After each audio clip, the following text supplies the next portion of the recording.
todo um conjunto de mesas que o Laboratório de Ensino Lélia Gonzalez tem promovido, né? Já faz um tempo, vocês podem acessar no YouTube e nas redes sociais, né? E, enfim, no intuito de trazer visibilidade tanto para os trabalhos do laboratório, quanto, enfim, para temáticas relevantes que perpassam a questão do ensino de sociologia, né? Hoje, em especial, acredito que seria oportuno já começar a mesa divulgando 2 livros, né, que seria o Dicionário do Ensino de Sociologia, que é um livro de 2020, no qual tem um capítulo do professor Eduardo Dimitrov, e um livro que vai estar para sair aí para vocês, dando um spoiler, que vai se chamar Temáticas do Ensino de Sociologia na Escola Brasileira, que aí vai ter os capítulos da nossa colega Gabi e do Flávio, né, capítulos, enfim, cada um com um seu. E, enfim, além de divulgar esses textos, eu vou falar um pouquinho da organização. A gente pensou em cada um fazer uma fala de 20 minutos, né? E no final a gente abre para perguntas, enfim, interações com a plateia. E a ideia, mais ou menos, né, é terminar o evento por volta das 11h40, 11h50. Primeiramente eu vou apresentar, né, brevemente os participantes da mesa, né? A gente está contando com o professor Eduardo Dimitrov, professor adjunto aqui do Departamento de Sociologia, que atualmente é coordenador do Grupo de Pesquisa Arte, Sociedade e Interpretações no Brasil, né? Eu acho que também vale a pena um momento de divulgações para comentar que ele está lançando o livro. Vou fazer o merchan de todo mundo. Ele está lançando o livro da tese dele, de doutorado, né, intitulado Regional como Opção, Regional como Prisão, Trajetórias Artísticas do Modernismo Pernambucano, que vai ter evento de lançamento no sábado. Enfim, e agora vou passando para a Gabi, né, colega minha de graduação, enfim, pós. Ela é mestranda aqui pelo Departamento de Sociologia, também faz parte do grupo Arte, Sociedades e Interpretações do Brasil, e acho relevante dizer que ela é criadora e organizadora de um projeto de divulgação de literatura negra na internet chamado Leia Preta, né? E por fim a gente tem o Flávio, né, também nosso colega do grupo de Arte e Interpretações do Brasil, que é doutorando aqui pelo Departamento de Sociologia. Perdão se eu tiver omitido alguma informação que vocês quiserem complementar. Eu acho que a gente pode dar início às falas, né? Quando o tempo estiver acabando, eu sinalizo para vocês. E acho que a gente pode começar com o Flávio, né? Tá bem. Então, bom dia a todo mundo. Agradeço o convite. Obrigado, Evelyn. Obrigado ao Laboratório Lélia Gonzalez. Então, eu vou fazer uma fala mais circunscrita no âmbito acadêmico mesmo, né, do ensino de sociologia nas universidades, né, que é o que eu tenho mais experiência. Então, preparei um textinho aqui, eu vou lendo devagar, vou comentando. Então, o ensino de sociologia em âmbito acadêmico interage com a literatura sobre vários aspectos. Podemos afirmar que o texto literário é objeto de estudo da sociologia desde a formação da disciplina. Autores clássicos como Max Weber e Karl Marx acessaram a literatura no sentido de produzir interpretações sobre a vida moderna, né? Então, assim, acho que vocês já devem saber, né, o conceito de afinidades relativas do Weber veio do Goethe, né, primeiramente. E o Marx, no Capital, ele faz uma excursão literária, né, na obra do Robson Crusoe, não é? As Robsonadas, não é mesmo? Então, ele faz essa referência a esse personagem, Robson Crusoe. Então, assim, desde o início já existe, né, alguma intersecção entre os dois campos. Assim, poderíamos discutir alguns caminhos pelos quais houve um encontro entre sociologia e literatura. Gostaria de destacar apenas 2 deles, a saber, o texto literário enquanto documento social e o texto literário como possível fonte de teorização crítica. Então, assim, acho que existem várias maneiras, né, de abordar essa temática, mas eu escolhi 2 porque elas parecem mais interessantes para a gente pensar agora. Enfim, escolhi 2 autores principais para ilustrar o primeiro caminho, né, que seria esse, o texto literário como documento social. Howard Becker, né, da Sociologia de Illinois, em Northwestern University, perto ali de Chicago, e Franco Moretti, professor de Stanford.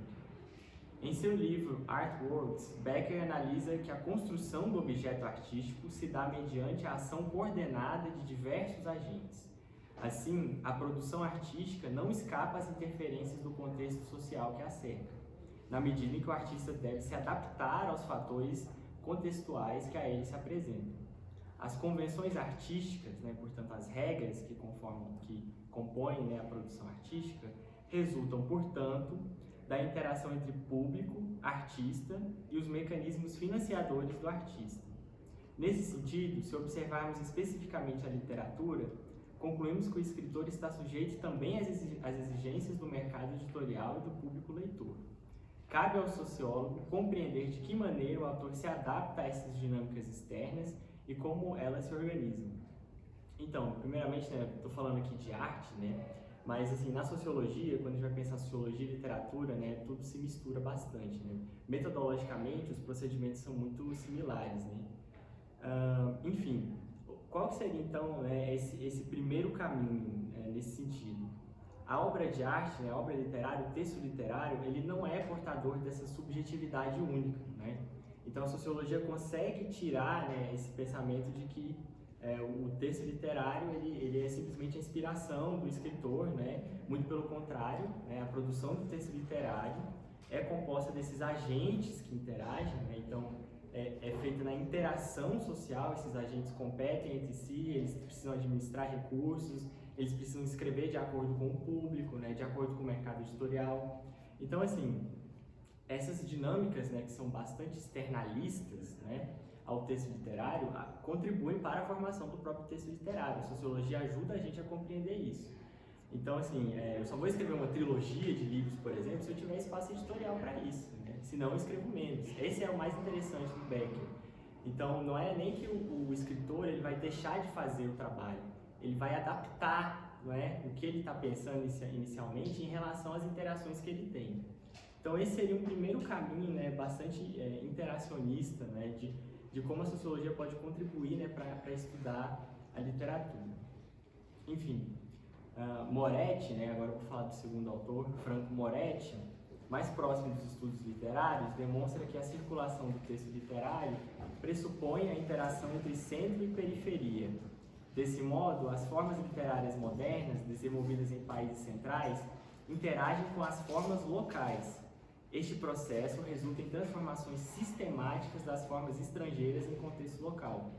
Portanto, a chamada literatura-mundo, que seria justamente esse sistema literário único, que se espalha pelo mundo todo, é global, é composto por continuidades em nível global e descontinuidades em nível local. Então, assim, essa é outra contribuição interessante da sociologia para pensar a literatura. Então, existem essas formas literárias hegemônicas, que vêm de nações centrais, principalmente da Europa, mas essas formas interagem sim com o contexto local, elas apresentam certa continuidade, mas ao interagir com o contexto local, elas se modificam, elas se transformam. Isso a sociologia consegue fazer a gente entender também, Então, assim, como essas identidades locais, elas interagem constantemente com esses impulsos estrangeiros, modificam esses impulsos, E a literatura, ela, portanto, faz parte da formação dessa identidade nacional, que está sempre em interação com esses impulsos globais, Então, assim, a gente tem assim, um grande sistema mundo literário, que, assim, ao longo da sua formação, interage justamente com esses contextos locais, e contribui para formar essa identidade nacional, por assim dizer.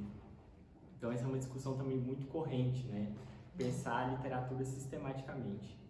Então, assim, o Becker, ele é muito mais interacionista, essa é uma opção, ele vai muito mais nos agentes que interagem para produzir o texto literário, e o Moretti pensa nesse sistema mundo, global, nessas interações globais entre centro e periferia. Mas o que eu queria salientar é que esse primeiro caminho, ele é bastante assim, a gente está pensando no texto literário de maneira externa, A gente quase não entra mesmo no texto literário, faz grandes análises estéticas, esse não é o papel da sociologia aqui. É pensar justamente o contexto externo, como ele modifica a obra de arte, o texto literário. Bom, esse seria o primeiro caminho. segundo caminho pode ser ilustrado pelo conceito de cosmovisão de Karl Mannheim. A cosmovisão de Mannheim delimita a história sociológica das ideias. O conjunto de ideias forma a cosmovisão de um tempo e assim visualizamos o compartilhamento simbólico que integra a formação intelectual. Assim, não seria descabido dizer que a visão de mundo de intelectuais que se dedicaram ao pensamento sociológico está permeada de ideias auferidas de textos literários. Walter Benjamin, por exemplo, utilizou a narrativa de Franz Kafka no sentido de produzir uma teoria sobre o autoritarismo moderno. O Adorno também fez algo muito parecido. O pensador alemão observa em Kafka os sinais de uma tradição que cai doente. O progresso técnico modificou profundamente os antigos arcabouços simbólicos e deles retirou seu antigo poder de instrução. Logo, Benjamin conclui que restou à tradição apenas seu poder de autoridade. Se a tradição se transforma em fardo, o papel do escritor seria reinterpretá-la, ainda que em fragmentos. Benjamin observa em Kafka o processo de tradutibilidade crítica da tradição. A literatura, neste caso, contribui para a formação de uma teoria crítica do mundo moderno, na medida em que aponta para os efeitos históricos da técnica, bem como os aspectos autoritários da própria tradição. Como insiste Benjamin em suas teses sobre o conceito de história, não se trata propriamente de abraçar a antiga sabedoria humana no retorno sistemático ao passado. Certamente, este passado já não existe mais. O esforço histórico do pensador alemão, inspirado por Kafka, é recuperar a tradição, ainda que em fragmentos, para que ela possa servir de ferramenta contra a dominação burguesa. Portanto, as releituras benjaminianas de Kafka são por si só o exercício criativo de tradução da tradição. Então aqui a gente já tem outra perspectiva. É ler o texto literário no sentido de produzir uma crítica à vida moderna, né, e ao progresso técnico. Então, assim, é bem o que o Benjamin diz, né? Escovar a história a contrapelo. Então, o texto literário pode ser essa ponte, né, para esse passado tradicional que foi perdido, né, que foi atropelado pelo progresso técnico. Esse passado ele não vai ser recuperado plenamente, isso é impossível. Ele vai passar por uma releitura crítica, né? É uma nova interpretação desse passado. Então, a literatura, nesse sentido, né, ela pode servir de modelo teórico, por assim dizer. Não que a literatura se transforme em teoria, mas ela contribui para a formação de uma crítica da vida moderna, né? De uma crítica ao capitalismo moderno, certo? Então, assim, por fim, gostaria de dar exemplos mais recentes e que também resguardem o potencial crítico do segundo caminho que liga sociologia e literatura. A socióloga Patricia Hill Collins, né, da Universidade de Maryland, em Pensamento Feminista Negro, recupera trabalhos literários de autoras negras fora do circuito acadêmico, na medida em que critica o academicismo que, historicamente, deslegitima a produção de saber de mulheres negras.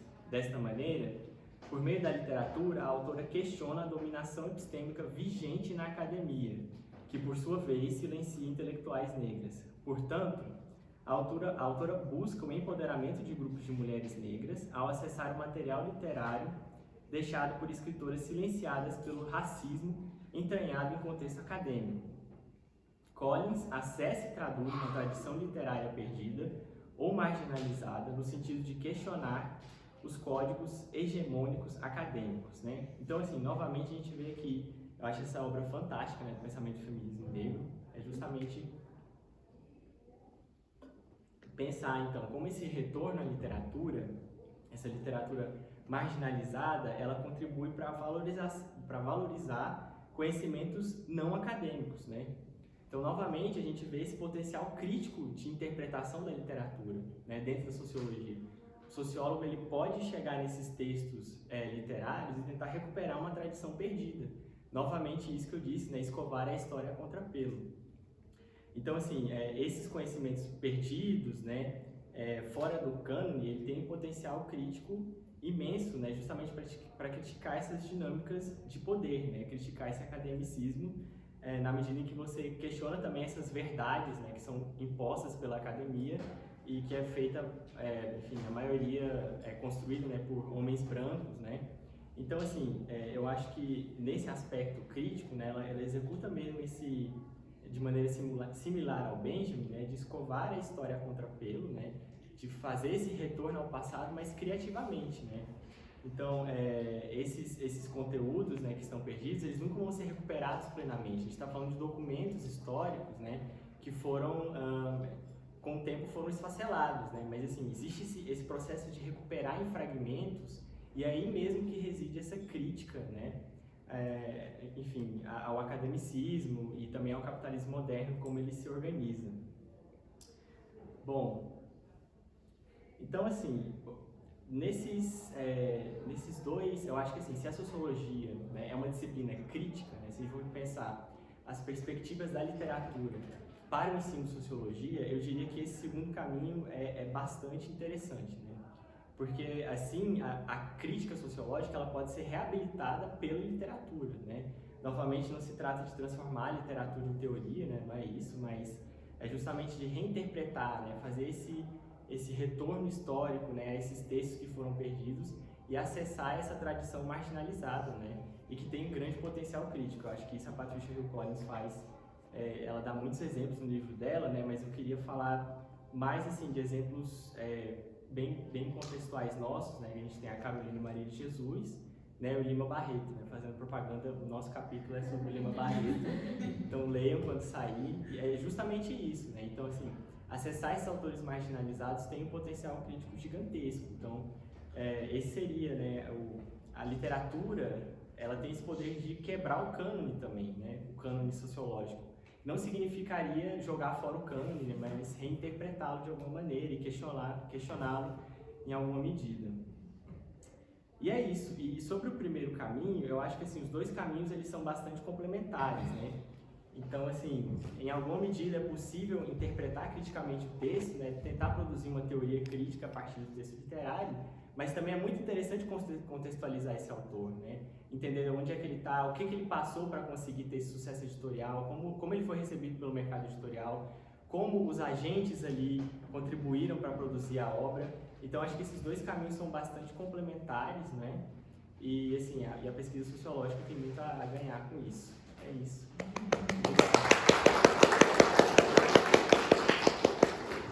Muito obrigada, Flávia. Passo a palavra, então, para a Bruna. Gente, bom dia. Amiga, eu vou só colocar o cronômetro aqui, senão eu fico falando eternamente. Não, mas também tranquilo. Gente, bom dia a todas, todos e todes. Queria agradecer ao Laboratório Lélia pelo convite e também saudar a mesa, né? Tá aqui, assim, parece um encontro do grupo de pesquisa do Digitrop. Mas eu tô também, tenho algumas anotações, eu vou falando e conversando com vocês, né? Para começar, eu queria, assim, localizar minha fala, porque eu vou falar aqui de um lugar, enfim, de uma estudante, não de uma professora, apesar de ser licenciada, eu não sou efetivamente uma professora. Então, eu tô falando de um lugar de uma pessoa que sempre esteve sentada do outro lado da sala, né?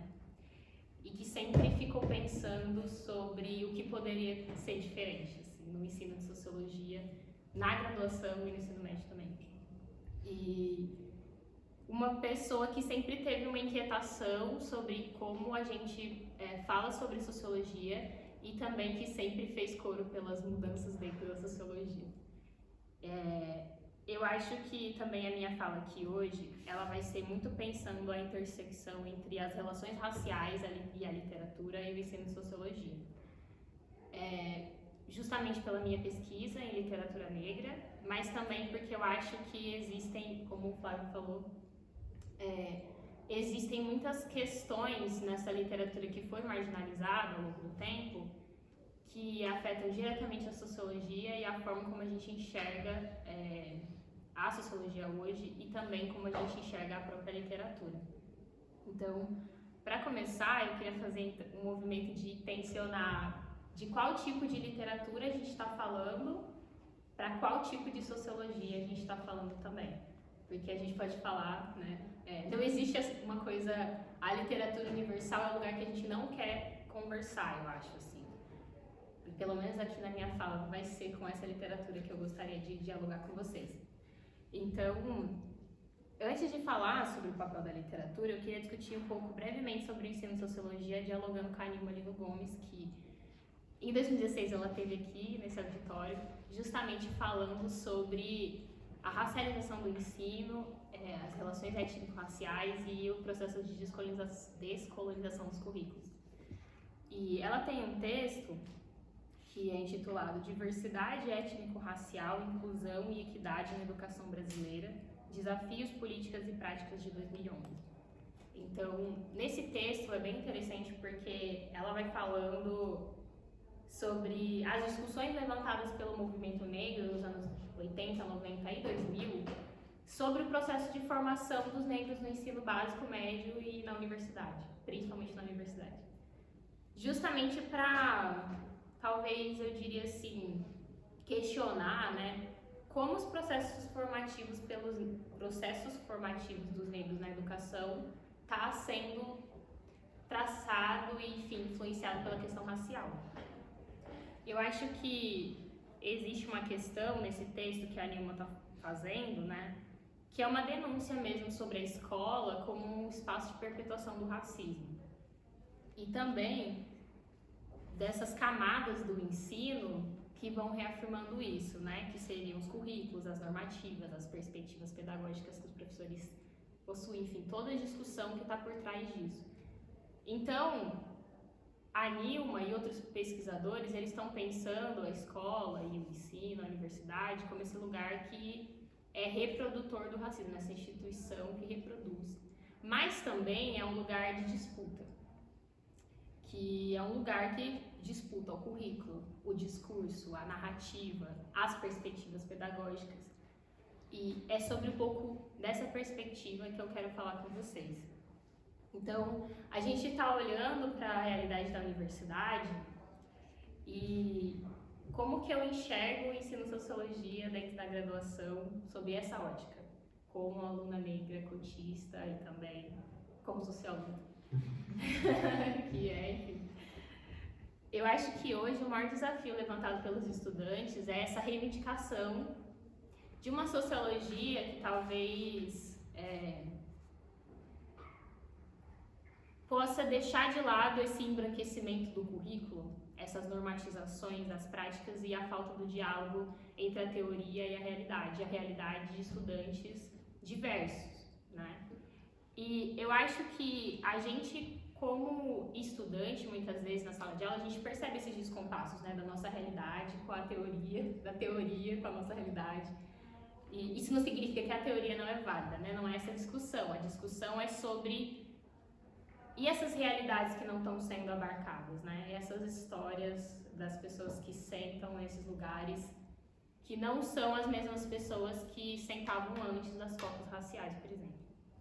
Então, eu acho que pensando sobre isso, a gente vai enxergar um pouco sobre os impactos da Lei 10.639, né, no ensino médio e também na universidade. Ainda que ela esteja sendo cumprida muito parcialmente, a gente pode perceber isso também. E sobre as movimentações que uma geração de intelectuais negros fizeram durante e pós as cotas raciais na universidade.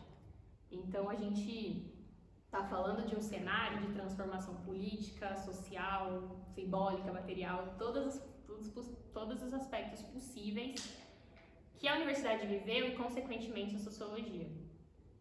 E é a partir dessa sociologia que eu queria que a gente pensasse hoje, né? Então, a gente está considerando uma sociologia que está pensando outros saberes, uma sociologia que dialoga com outras vozes, em termos de gênero, raça, sexualidade, regionalidade e outras possibilidades. E, principalmente, uma sociologia que encontre sentido nos saberes produzidos pela vivência. E, especificamente, talvez a gente possa dialogar com a Conceição Evaristo como a escrevivência. E eu acho que a gente está falando, essa questão é justamente a questão do pluralismo científico, talvez. E para a gente pensar, então, a partir dessa sociologia, eu queria falar sobre a Bell Hooks. Nesse livro, Ensinando Pensamento Crítico e Sabedoria Prática, ela vai fazer talvez um exercício também que é pessoal, mas acaba sendo coletivo, sobre os processos dela, enfim, ela vai refletir sobre a experiência dela como docente e falar sobre como ela enxerga mesmo essa prática a partir de vários ensinamentos que são bem interessantes. Tem um ensinamento específico que é sobre a vida intelectual, que ela vai falar duas coisas que eu acho que são bem interessantes para a nossa discussão. Vou ler aqui rapidinho.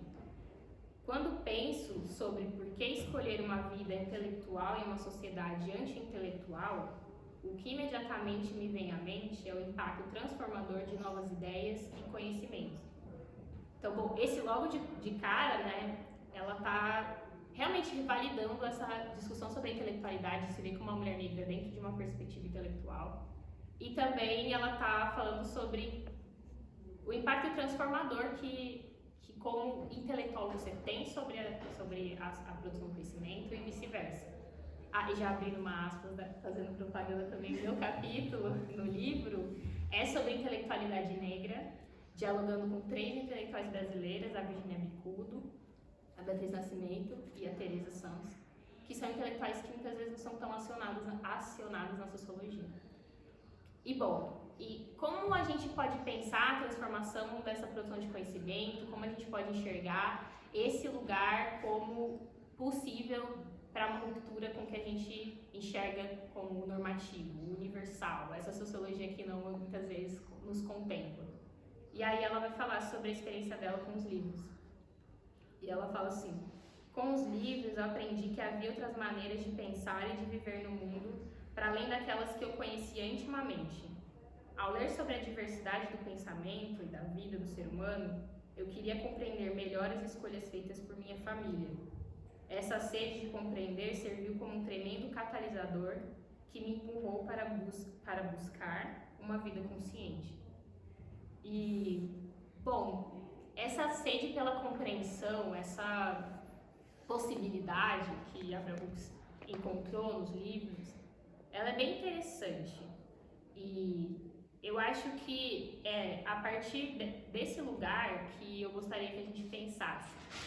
Então, a literatura e os livros como um lugar em que você pode enxergar novos mundos, ou também um lugar em que você pode enxergar o seu próprio mundo sobre um novo olhar. E eu acho que a gente traz a literatura para a discussão no fazer sociológico. Acho que o Flávio fez um caminho interessante de pensar a literatura a sociologia da literatura, seria isso. E eu queria que a gente fizesse talvez o caminho inverso, pensar a literatura na sociologia. Que, claro, super se dialogam, né? Mas o que eu fico pensando é especificamente, então, quais as discussões que a literatura pode trazer para a sociologia e quais os aspectos que a gente pode pensar da literatura no ensino de sociologia. E aqui, especificamente, eu quero falar sobre um tipo de literatura, a literatura negra.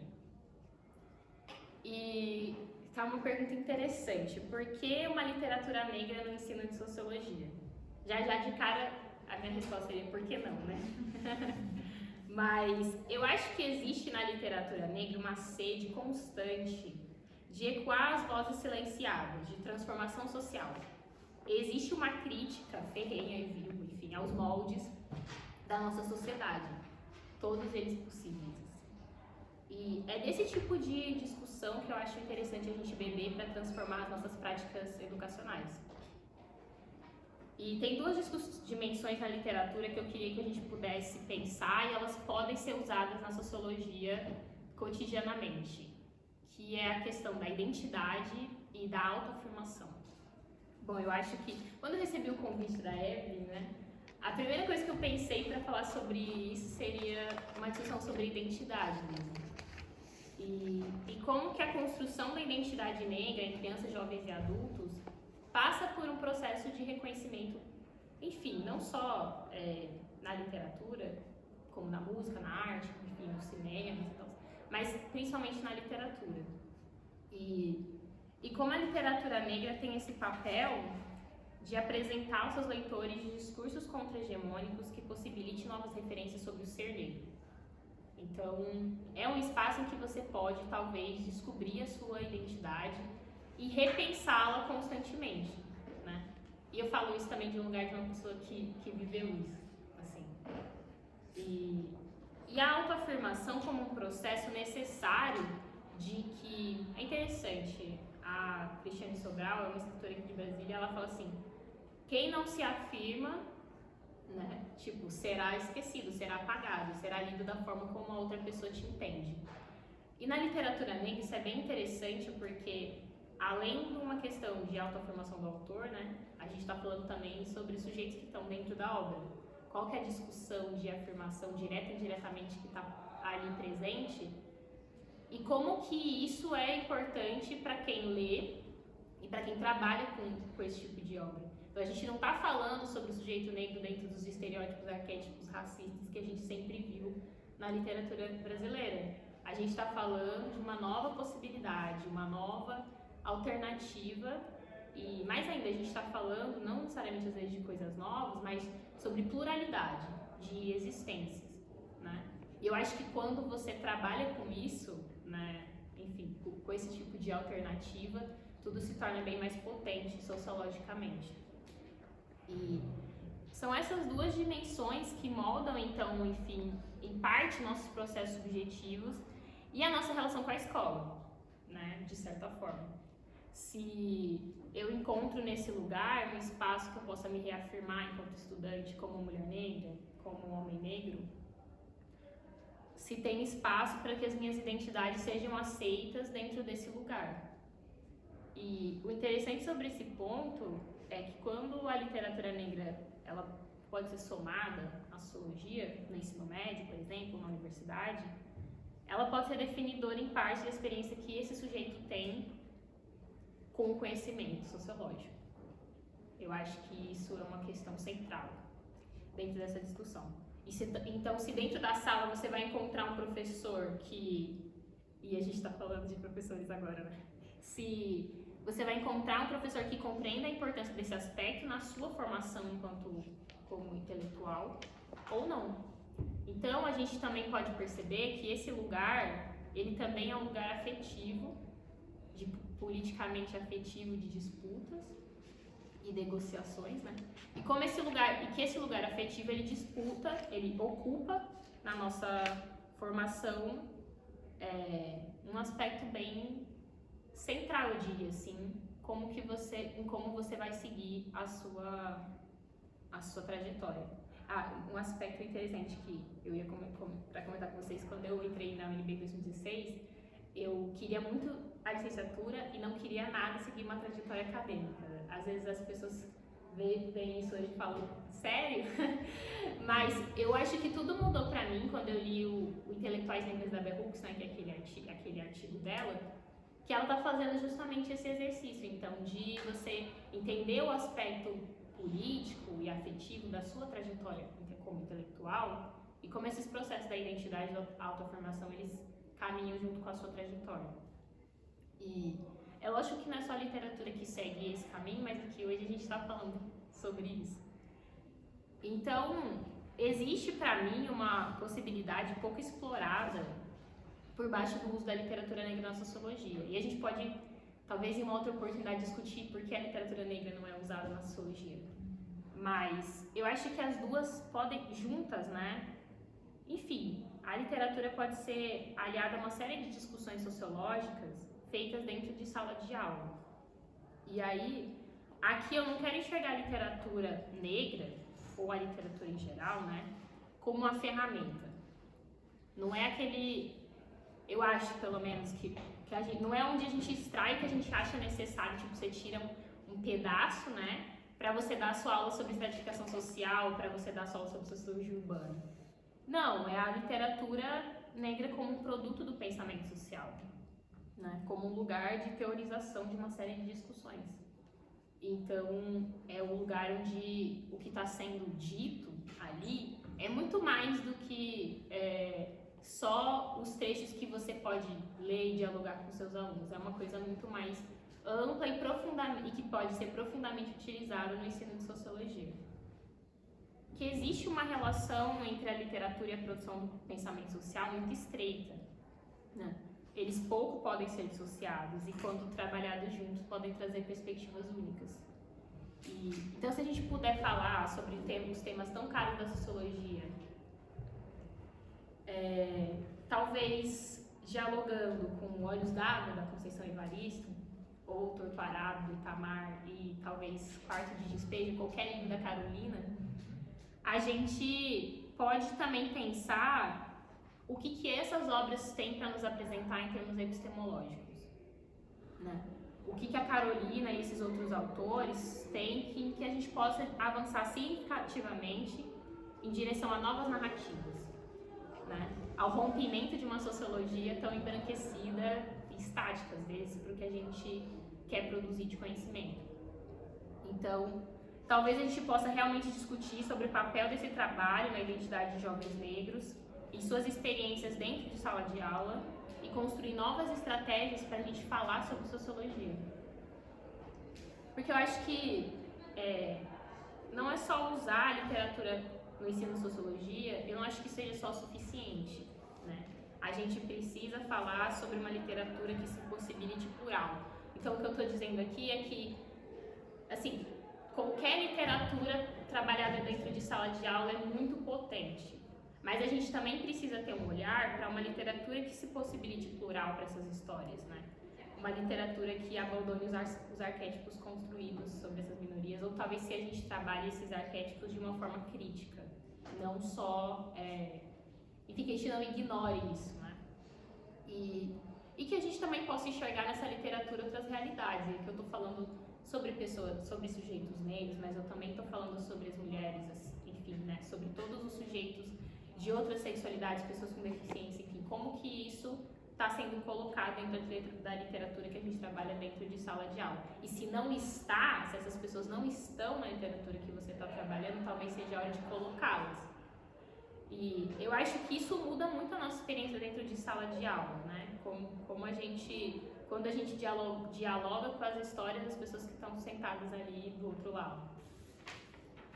E se a gente puder fazer o nosso papel, né, apresentando a esses estudantes as outras possibilidades de mundo dessas outras pessoas, desses outros sujeitos, sejam eles pessoas negras, indígenas, quilombolas, né, imigrantes, pessoas com deficiência, acho que a gente começa a romper um pouco dessas barreiras que afastam os jovens da sociologia dentro da graduação, talvez, principalmente. E eu acho que dentro das estratégias que a Bell Hooks trabalha, eu já vou encaminhando para o final, né? Sobre a experiência dela dentro desse livro, tem duas que eu gosto muito, que é a experiência dela escrevendo livros infantis. Então, tipo, como ela se preocupou em transformar uma linguagem que é teórica sobre, enfim, é sobre uma crítica à sociedade capitalista, como elas enxergam as pessoas negras, através, enfim, de uma linguagem para as crianças. E eu acho que como é um desafio também, como a gente coloca e constrói o nosso conteúdo dentro de sala de aula, porque a gente coloca, como a gente coloca e comunica isso é muito importante. É o desafio da linguagem, né? Sempre. E tem a contação de histórias, que eu também acho que ela meio que remete a uma literatura mais oral, que eu acho que é uma coisa super potente quando a gente torna tangível as memórias, né? Os processos de escrita e as teorias para diferentes públicos. Então, você abre, no caso que ela conta, né, abre espaço para que os estudantes estejam mais atentos e se sintam também, talvez o meu mundo, tipo, onde a minha história tem a ver com essa teoria, tem a ver com isso que está sendo trabalhado aqui. E aí a gente pode falar sobre outros tipos de literatura marginal, sobre poesia, os cordéis, zine, HQ, enfim. Eu acho que é um mundo de possibilidades que a gente pode utilizar para repensar nossas práticas pedagógicas, né? E é um exercício coletivo de transformação também. Até porque para muita gente a literatura não é algo cotidiano, né? Algo palpável, né? Um livro também a gente entende o lugar do livro nessa sociedade, simbolicamente, materialmente. Ele não esteve para todo mundo sempre e muita gente enxerga na literatura, na escrita, um lugar de outros sujeitos, homens, brancos, ricos, e não de pessoas que não sejam como eles, por exemplo. Enfim, eu acho que, para ir finalizando a minha fala, tudo isso que eu disse aqui e o uso da literatura negra, ele deve ser feito só por profissionais negros? Não, né? Absolutamente não. Eu acho que a gente está falando de um exercício que tem que ser encabeçado por todos os profissionais, que tem que ser levantado principalmente por professores brancos e que faz parte de todas as exigências estabelecidas pela Lei 10.639 sobre como a gente tem que trabalhar determinados conteúdos em sala de aula. Eu acho que a gente está falando sim de um movimento que é urgente, então que o professor branco tem que se sentar para uma sala majoritariamente branca, que é muitas vezes a realidade, e tem que falar sobre esses autores negros, tem que falar sobre essas produções, né? Esses professores, inclusive, estão sendo tensionados a fazer isso e tem que se mobilizar para isso. E eu acho que, para finalizar minha fala, porque eu também já extrapolei o tempo, eu só queria ler um trecho desse livro, A Cor da Ternura, da Geni Guimarães. Se vocês não conhecem a Geni Guimarães, vocês têm que conhecer ela. É uma escritora negra que não é muito conhecida mesmo, mas ela... Esse livro especificamente tem uma história interessante que ele foi distribuído nas escolas em São Paulo, na década de 90, e achei ele num sebo e postei na Leia Preta, e aí veio uma enxurrada de mensagens de mulheres que fizeram ensino médio, mulheres negras que fizeram ensino médio na década de 90, falando, poxa, eu li esse livro, lembro da minha mãe, a minha avó, não sei o quê. Então é um livro que tem um lugar afetivo, talvez, para essa geração de mulheres mais velhas. E para mim também, eu diria assim. Mais velhas assim, né? Depois dos 30, gente. Não tô tão longe assim dos 30, então vou me incluir. Mas esse livro é interessante porque ele também é meio pessoal, meio que a história da Geni não é biográfica, mas entrelaça a história dela sobre você ser uma mulher negra que cresceu no interior, que é o meu lugar, no interior de São Paulo, e tinha o sonho de ser professora. E aí e ela fala um pouco sobre a experiência dela sendo professora, esse processo, e no final do livro ela fala assim, sobre como ela se sente sendo professora e várias outras questões, né? E sentimentos placentários escaparam do útero. O meu útero, das minhas raízes, grafaram as leis regentes de todos os meus dias. Sou, desde ontem da minha infância, bagagem esfolada, curando feridas, no arquitetar conteúdo para o cofre dos redutos. Messias dos meus jeitos, sou pastora do meu povo, cumprindo prazeroso direito e o dever de conduzi-lo para lugares de harmonia. Meu porte de arma tenho descoberto e limpo entre, em cima, embaixo, no meio do cordel das palavras. Eu acho que eu poderia só ter lido esse trecho e não ter falado nada, mas é um pouco sobre esse processo também, esse lugar da gente como sujeitos possíveis da mudança e com certeza, como o Flávio falou, nessa literatura marginalizada que realmente vem para tensionar esse cânone e tensionar as nossas práticas, como sociólogos principalmente, que eu acho que é super potente. É isso.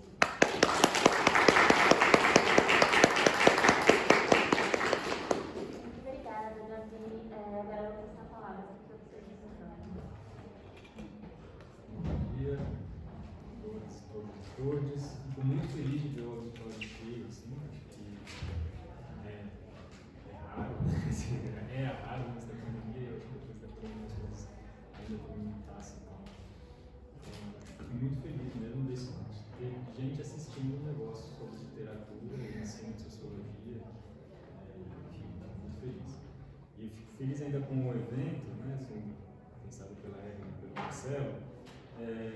E me fez pensar agora, Marcelo, que talvez, assim, agora dá trabalho do Marcelo, assim, talvez fosse legal pensar mesas assim, sabe? Primeiro, imagino que esse meio não é por acaso que é do grupo, mas acabou sendo uma mesa do grupo de pesquisa, né? Isso que, né, o Flávio fez parte do grupo, a Evelyn, a Gabi.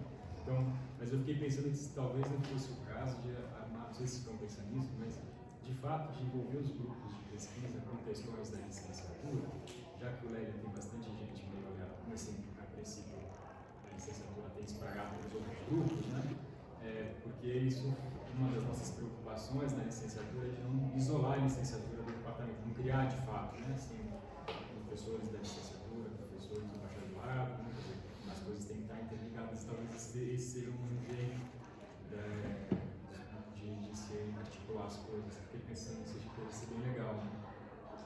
Enfim, digo isso porque eu passei no concurso, vou me apresentar um pouquinho para quem não conhece, né? Eu passei no concurso aqui, num concurso de licenciatura, né? Então eu me sinto professor da licenciatura, apesar de que nos últimos semestres eu ter me envolvido menos, né? Assim, fui coordenador da licenciatura um tempo atrás, e depois eu não ministrei mais disciplinas, né?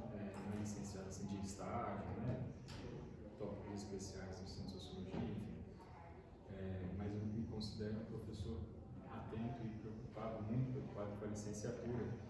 E, enfim, eu fiz toda a minha carreira com sociologia da literatura e sociologia da arte, assim, carreira, né, mestrado e doutorado, mas eu dei aula no ensino médio durante muito tempo, então, e foi por isso que eu consegui passar no concurso para a licenciatura. Então, minha fala aqui seria um pouco nesse sentido de pensar, de fato, o uso da arte e da literatura no ensino médio. Eu falo arte e literatura porque o Flávio já antecipou ali, quer dizer, em termos metodológicos, quando a gente vai lidar com arte ou com literatura, nas ciências sociais, não tem muita diferença, né, do ponto de vista da sociologia. É claro que as pessoas vão se especializando, então quem sabe ler quadros, não sabe tanto ler, né, literatura. Quem sabe ler literatura não sabe menos ler quadro. E essa é a nossa dificuldade, porque a gente é sociólogo, a gente normalmente não sabe ler nem literatura nem quadro. Então a gente tem que ficar correndo atrás desses repertórios para conseguir fazer esses diálogos, né? Mas em termos metodológicos da sociologia, os autores que são autores da sociologia da literatura, os autores que são da sociologia da arte, as referências são mais ou menos as mesmas, né?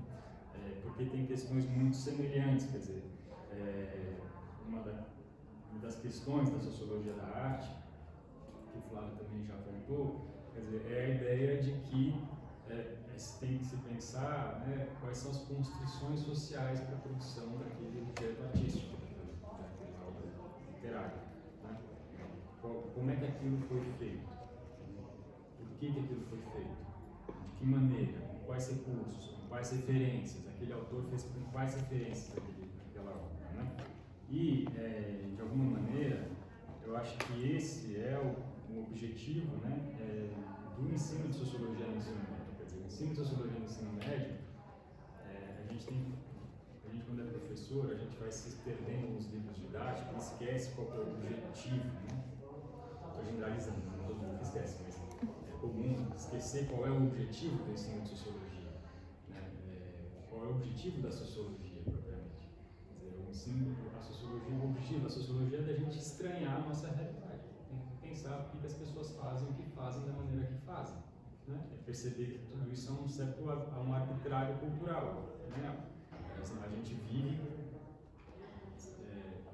a partir de um certo arbitrário cultural, uma invenção, né? De que a vida é assim, de que as coisas são assim, de que as desigualdades são assim, né?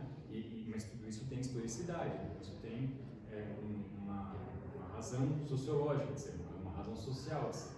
Então, quando eu ensinava sociologia no ensino médio, a minha preocupação era que os alunos conseguissem estranhar essas coisas, quer dizer, sair do ensino médio estranhando essas desigualdades, né, não só as desigualdades, mas as igualdades também, enfim, tudo que se passa, quer dizer, tudo que se passa na sociedade de maneira distanciada.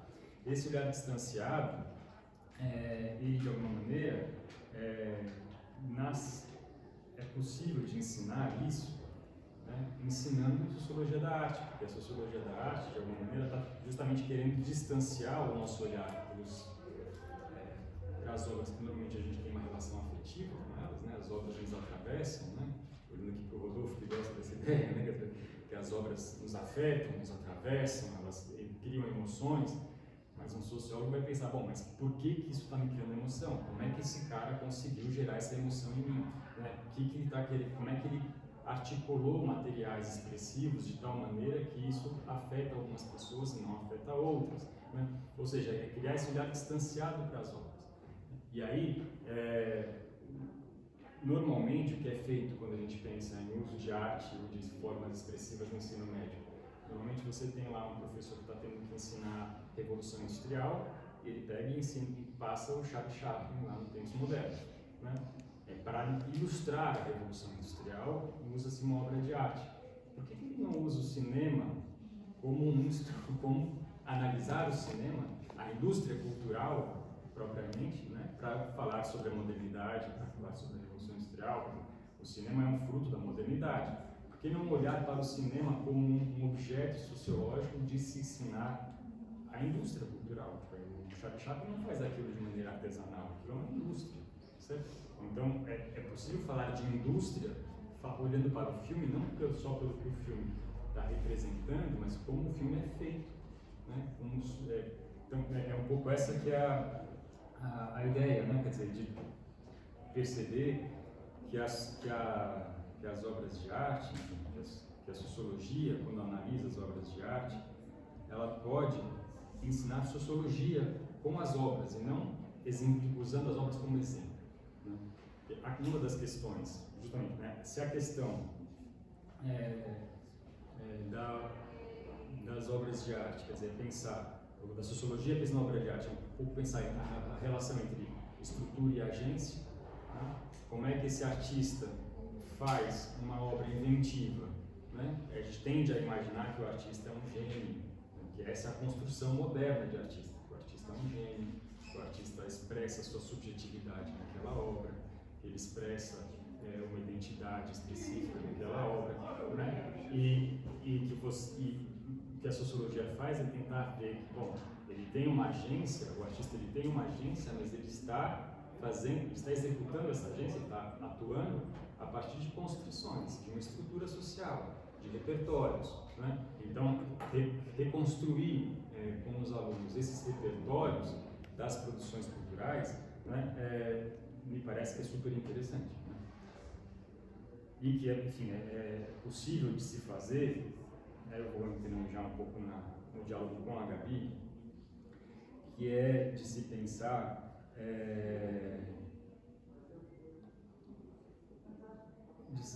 quer dizer, como é que vocês, quer dizer, a Gabi falou uma coisa que é super interessante, né? Quer dizer, que a escola é uma reprodutora dos fascismos, mas ela também pode ser um lugar de resistência, de inovação.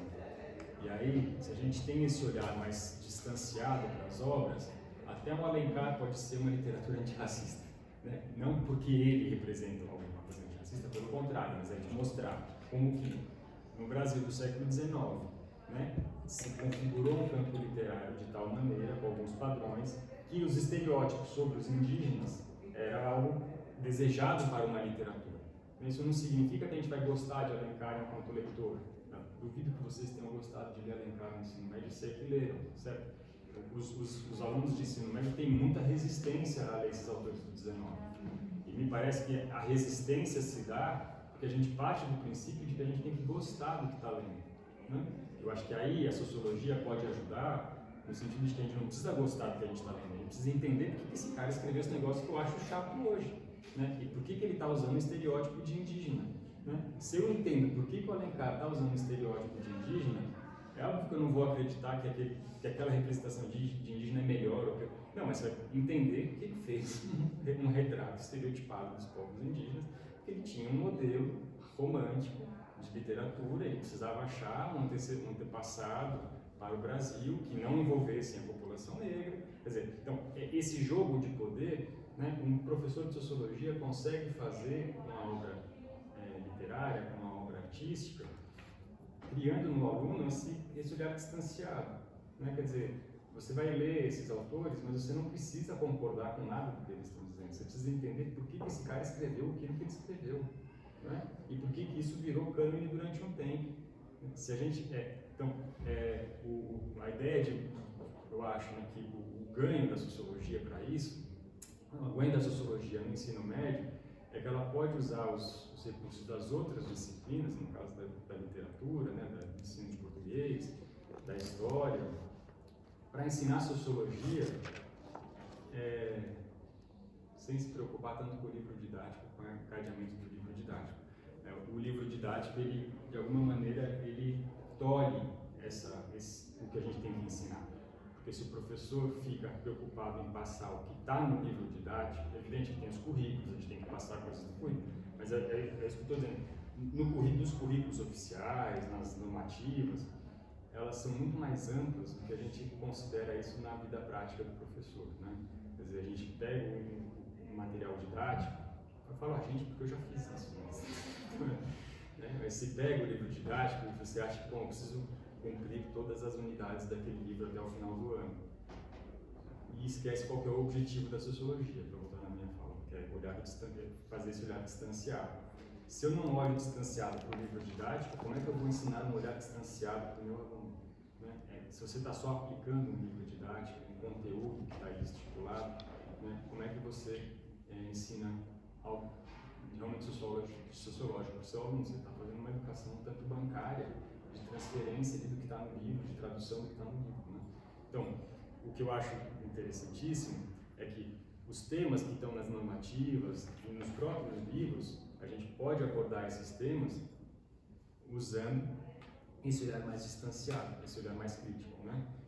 E pensando nas formas literárias, quer dizer. E aí, outra coisa que se deve pensar, não é? Também dialogando com a Gabi, é que a literatura e a arte, elas não propriamente, elas não são documentos de uma identidade, certo? Quer dizer, elas não são documentos de um povo, de um mundo. Elas são representações. E são representações que são feitas em contexto. Eu tenho sempre essa discussão com a Gabi, mas tentando, o que é literatura negra, no final das contas? Quem é que diz o que é literatura negra? Né? Porque entre autores negros você vai ter diferentes representações do que são os negros. Né? Então, essa questão é a literatura negra ou é a literatura de autoria negra? O autor é negro ou a literatura tem uma identidade negra? Tudo isso é interessante de pensar, não é? Quer dizer, então, quer dizer, o que o Antônio Cândido vai dizer, né? Ele vai tentar definir o que é literatura. Ele fala, literatura é qualquer forma expressiva que envolva uma imaginação. Isso é um direito universal, todos os povos imaginam coisas, né? E expressam essa imaginação. Pode ser em canto, pode ser em música, pode ser em filme, em livro. Né? E isso para ele, em piada, ele fala em xiste. E isso é literatura. Tudo isso é literatura. Né? Então, o que eu estou querendo chamar a atenção é que é possível a gente ensinar também a diversidade cultural pelas formas artísticas que a gente está lidando. Né? Então, mais interessante do que tentar definir o que são cada um, que você vai entrar na questão dos estereótipos de novo, é sempre pensar, bom, a Gabi hoje representa, né, assim, ela está criando uma representação de literatura negra, né, de acordo com determinados contextos sociais e tudo mais. Né? A Conceição Evaristo representou o povo negro de determinada maneira.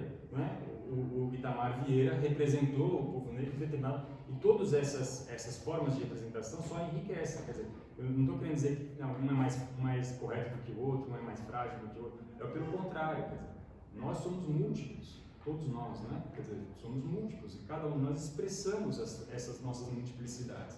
Então, o que está em jogo para um sociólogo é tentar entender como é que cada um de nós, né, como é que a gente se imagina, como é que a gente imagina os nossos. Né? E se a gente mostra isso para os alunos, quer dizer, fica muito divertido, eu te garanto. Quer dizer, isso em sala fica muito divertido. Quer dizer, não vou falar mais muito, só vou dar um último exemplo aqui de como que é possível, né, criar discursos antirracistas. Eu concordo plenamente com a Gabi, certo? Quanto mais autores negros e negras colocar, melhor, porque você vai multiplicando esses pontos de vista, né? E mostrando, quer dizer, ia ser lindo você mostrar Alencar junto com um autor negro, assim, fazer essas comparações, né, com uma barreira. Quer dizer, você vai fazer essas comparações, deve ser ótimo. Agora, eu fico imaginando assim, às vezes o professor de sociologia lá não tem tanta liberdade assim. Não estou dizendo que a gente tem muita liberdade, mas às vezes não é tanta liberdade assim, não é? Você tem lá as leituras, você não consegue fazer os alunos lerem qualquer coisa. Então, só um exemplo de algo que eu fiz, uma sequência didática, que eu até cheguei a fazer aqui também, em Sociologia Brasileira. A professora de História estava dando colonização, certo? Tráfico negreiro, tráfico de escravos e tudo mais. E aí, por acaso, naqueles anos, que era 2014, saiu uma reportagem do Jamil Chad, no Estadão, em que ele falava sobre como que na Suíça você tinha agências de turismo para mostrar os monumentos criados em homenagem aos traficantes de escravos, né? E os banqueiros que financiaram o tráfico de escravos. Na verdade, é uma agência de turismo antirracista, né? Era uma agência de turismo que estava fazendo uma visita crítica. Mas qual que era o divertido disso, no meu caso lá, né? Eu peguei as obras de arte que eram essas obras reverenciadas, então monumentos, né? Quadros, né? E a gente olha para aquilo e vê naquilo uma representação de europeu branco, e de fato mas quando você vai mostrando de onde é que veio o dinheiro daquelas pessoas, quer dizer, você consegue reconstruir todo um processo que envolve o Brasil, de perceber que quem se deu bem com o tráfico de escravos foram os bancos da Suíça, e que aqueles caras, né, aquelas obras de arte, tinham vinculação com aquilo.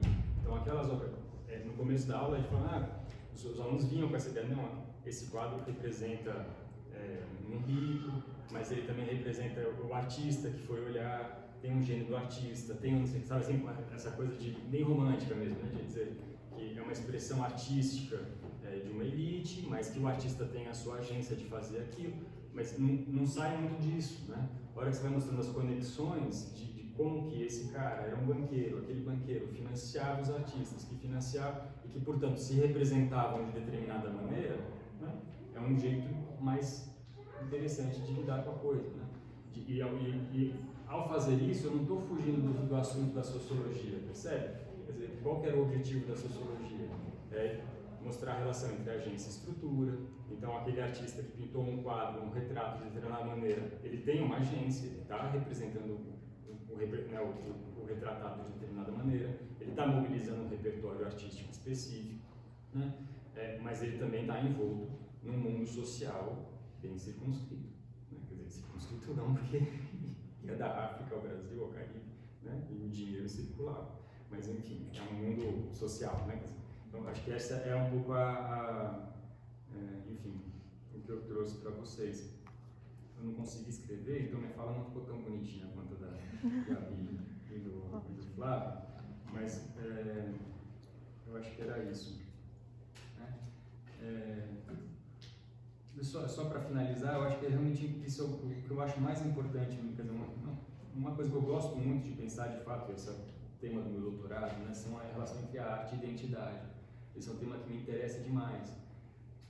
E só esse tema já dá para você montar um curso de sociologia inteiro, com todos os temas da sociologia que se precisa ofertar, certo? Assim, porque todas as nossas identidades perpassam por manifestações expressivas, né? Seja elas performáticas ou enfim, né?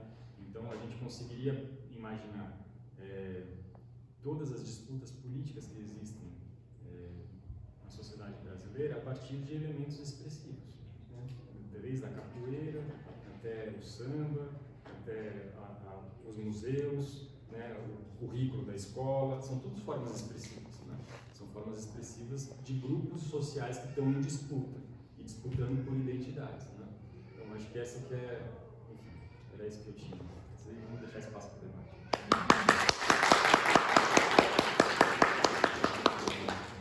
Muito obrigada, professora. Agora a gente abre, né, para a participação da plateia. Alguém tem perguntas, considerações para fazer?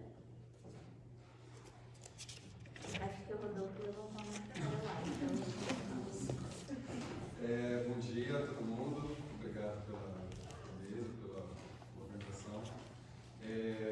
Minha pergunta é para o Eduardo e para a Gabriela. Dentro desse desafio da literatura na educação básica, uma das agonias nossas, né, dos professores, que talvez seja uma agonia muito diferente do ensino superior também, é fazer com que os alunos leiam. Assim, quais instrumentos a gente usa e lança mão para que os estudantes leiam. Ora são mais coercitivos, né, nota, não sei o quê. A gente vai em busca de estratégias mais prazerosas, né, que os alunos tenham prazer na literatura e tal. Enfim, acho que o Edu falou um pouco sobre uma estratégia aí, queria ouvir um pouco mais sobre isso. Mas para a Gabriela, pensando também, hoje me parece que um desafio que a gente tem na educação básica, no mundo como um todo, são as redes sociais que têm condicionado um nível de atenção muito restrito, né? Os stories, tal, todos os conteúdos são muito curtos, né? oportunidades assim, de atenção, né, de forma generalizada. Mas, por outro lado, você tem um canal de Instagram, uma página, né, trabalhando justamente com literatura. Eu queria ouvir um pouco mais sobre como as redes sociais podem ajudar nessa formação de talvez uma comunidade, uma literatura, enfim, nessa estratégia de fazer as pessoas lerem mais e como é que a gente poderia talvez usar isso na educação básica. Mas, enfim, isso é uma pergunta um pouco essa, né? Como fazer os estudantes lerem? Vocês querem responder por bloco? Vamos mais uma vez. Pode ser. Uma noite. Bom dia, gente. Muito obrigada pela mesa. Eu estava, enfim, ansiosa por ela, porque gosto muito de literatura por diferentes motivos. Mas meu nome é Ana Clara, estou doutoranda no EPGAS do DAN. E minha primeira pergunta vai ser para o Flávio, né? Porque você falou, bem no começo da sua fala, né? Sobre essa intersecção entre sociologia e literatura, né? Em procedimentos similares, estavam nos diálogos entre os clássicos, né, do Marx e do Weber, né, como você citou principalmente, né. E aí a pergunta é por que, então, se essa intersecção tão, parece que íntima, né, entre literatura e sociologia, do porquê a literatura foi e continua sendo expurgada na sala de aula, né, principalmente na pós-graduação, né. E aí a minha pergunta é justamente por isso, assim, porque agora, em muitas disciplinas do DAN, a gente está, no último bloco da disciplina, a gente está lendo um livro todo, né, de 450 páginas, para discutir parentesco e escravidão, né, e processos coloniais. E tem uma relação extremamente íntima que a gente discutiu, né, ao longo de todo o semestre. Mas, enfim, a primeira matéria no IPGAS que eu pego, né, e vejo sendo operacionalizada dessa forma, né. Então, eu queria ver se você tem alguma saída para essa resposta, ou não, assim. Minha pergunta agora é para a Gabi. Gabi, muito obrigada pela fala. E se em algum sentido eu estou perguntando para o Flávio, né, porque a literatura não é usada, né, na sociologia na pós-graduação, né, eu vou te perguntar porque a literatura negra não é usada na sociologia de uma forma geral. A gente tem explicação, né, mais óbvia, que é o racismo, né, enfim, suas diferentes facetas, mas se você conseguiria ver algo, né, para além disso, assim, aqui tem aquele texto clássico, né, da Zora, né, o que os editores brancos não publicarão, né, em algum sentido a gente vive isso e continua vendo em 2022, né, só que, enfim, dentro da academia é uma coisa do cenário que parece não ter mudado muito, assim, então eu queria te ouvir em relação a isso, porque a gente está falando o tempo todo, né, dessas práticas, dessa transformação prática da educação, né, então eu queria ver se no sentido prático existe algo para além dessa explicação, ou se ela realmente é mais importante, né. E como você, né, enfim, através dos seus diferentes projetos, casa a literatura no seu cotidiano, né? Porque a gente escuta muitos professores falando que a literatura é um artifício extremamente potente para que a gente escreva melhor. Só que ao longo de todo um semestre, em uma disciplina, a gente é abarrotado de textos todos teóricos, né? Quando chega nas férias, a gente não quer pegar em um livro de literatura para ficar lendo, a gente quer esquecer que o texto existe em algum sentido, né? Então eu queria saber como é que você, enfim, consegue articular, né, a literatura no seu cotidiano, né, além dos textos teóricos, já que você também faz um pouco de pós-graduação. Basicamente isso. Obrigada. Você quer colocar a pergunta? Eu tenho algumas perguntas. Gente, muito obrigado pela apresentação de vocês. Professor Eduardo, eu já ouvi você criticar muito o uso do livro didático. Eu fiz prática de ensino como o Eduardo me ensinou a dar aula. E eu super concordo, na verdade, que a gente tem que ter um uso crítico do livro didático. Mas eu queria saber o que você pensa também sobre como o livro didático, às vezes, pode ser o lugar de acesso para questões que não chegariam na sala de aula, depender do professor. E às vezes, também pegando um pouco da fala da Gabriela, que ela falou assim, é um espaço de disputas pelo currículo. E às vezes, os ganhos dessa disputa do currículo acontecem no livro didático primeiramente, antes de chegar às práticas, passa primeiro pelo livro didático. Aí, tipo, como é que a gente balanceia esse uso crítico do livro didático e ao mesmo tempo permitindo que algumas abordagens sigam esse ambiente. Gabriela, você citou em um momento que a literatura negra ela tem que ser tratada como um produto em si. Acho muito interessante que ela não pode ser desmontada para tipo, servir para uma aula de estratificação e tudo. Eu queria que você falasse mais sobre quais são esses perigos e se existe algum perigo de não fazer esse desmonte, de falar de estratificação sem nunca citar as epistemologias propostas pela literatura negra. Por um outro lado, assim. Você pode repetir, Manuel? Tá, desculpa, Essa deixa eu segunda me parte organizar aqui. você Você citou, porque tem que se dar algum produto em si, pode ser desmontado. Mas qual seria o perigo, o contrário, de dar aulas de estratificação, de sociologia do trabalho, qualquer outra coisa, sem nunca citar essas epistemologias propostas pela literatura negra e pela teoria sociológica que parte do pensamento negro em geral. Amigo Flávio, eu tenho um cabeludo. Porque você trouxe Patricia Hill Collins como uma contribuição à teoria sociológica, o que é ótimo. Assim. E aí, como que é uma vez que a gente está pensando em ensino de sociologia, como que nós, homens brancos, levamos Patricia Hill Collins para dentro da sala de aula sem essencializar o pensamento negro? Né? Sem essencializar. Porque essa foi uma das grandes dificuldades que eu tive várias vezes em sala de aula, que é como que esse branco está querendo falar de pensamento negro mais do que a gente? Como que ele pode saber mais do que nós? Uma coisa assim, sabe? Tipo, como tratar disso? Como que você quer mais Junto. tem mais um Primeiramente, agradecer a mesa pela fala. Me senti assim, muito tocado pela fala como professor praticante, né, alguém que vem da história. Apesar de na história haver também esse movimento de interseção entre a ciência histórica e a literatura, né, como professores da educação básica, a gente às vezes é comprimido a objetificar as obras literárias, né, e não tratá-la como uma possibilidade de discutir um momento histórico específico, né?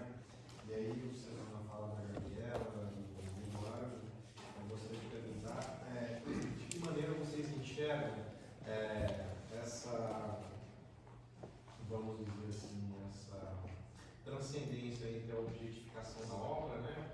Tratar como algo estático, né? Por exemplo, vamos falar do Lima Barreto, que os Lusundangas, como um recorte da Pequena República, né? Ou do Luiz de Azevedo, e o Cortiço. Como que vocês enxergam essa transcendência, dessa objetificação para uma discussão mais sociológica da obra, né? Como uma possibilidade de discutir identidades de um momento específico, não como um retrato em si, né? Como algo estático. Assim, queria que vocês apresentassem uma perspectiva a respeito dessa possibilidade. Como que é seu nome? Daniel.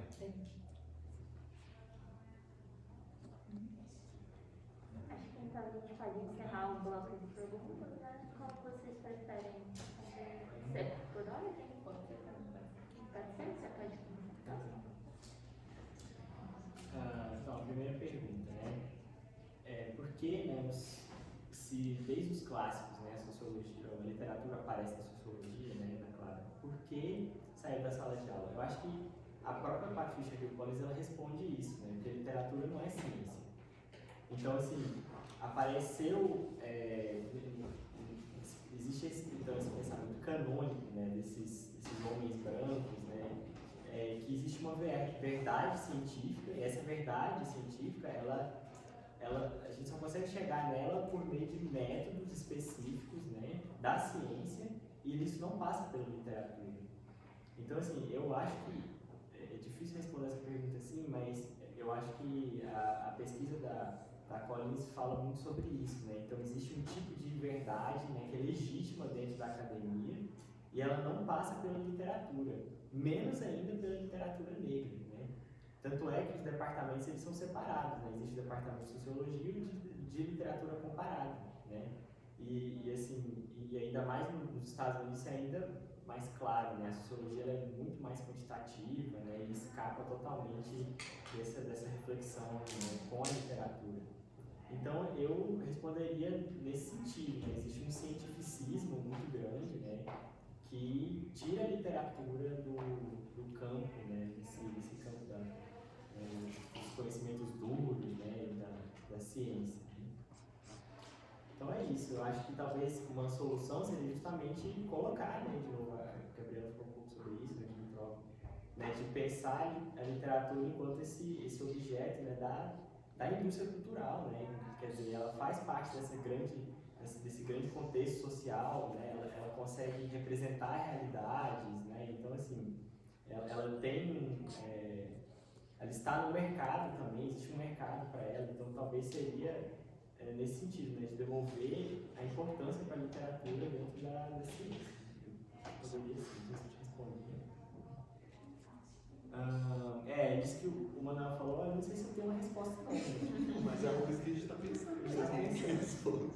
Porque realmente difícil. Eu acho que assim,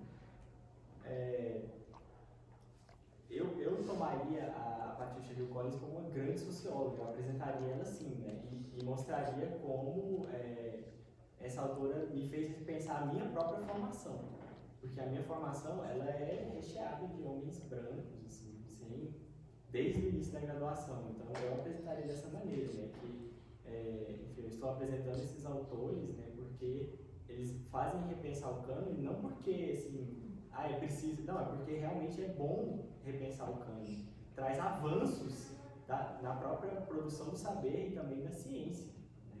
Então eu levaria por esse sentido. Então, respondendo a pergunta do Daniel, né, como sair desse retrato estático, eu acho que o Vitor falou bem sobre isso. Eu ficaria justamente, eu pensaria a literatura nesse contexto mesmo, interacional, né? De quais recursos foram utilizados para produzir essa literatura, quais recursos financeiros, como esses agentes concorreram e competiram para produzir a literatura, e com isso você já tem um retrato muito mais dinâmico, né, que escapa dessa coisa da literatura enquanto exemplo somente, né? Ou então pensar a literatura, né, como saber crítico também é outra maneira, né? Você pode ler os contos do Lima Barreto, a gente fez um pouco isso, eu e meus colegas, né, no livro didático, né? Ler o Lima Barreto como uma crítica, por exemplo, às teses racialistas. Ele tem um material, né, para criticar as teses racialistas que é muitíssimo bom, né? E aí você sai dessa coisa, né, da literatura só como um exemplo histórico, né? Não, ela tem um potencial de fato crítico, né? Bom, isso. Gente, olha só, tem muitas perguntas aqui, deixa eu vou responder pensando com vocês, né? O Rodolfo, sobre como fazer os estudantes lerem. Eu acho que essa é a pergunta de milhões, né?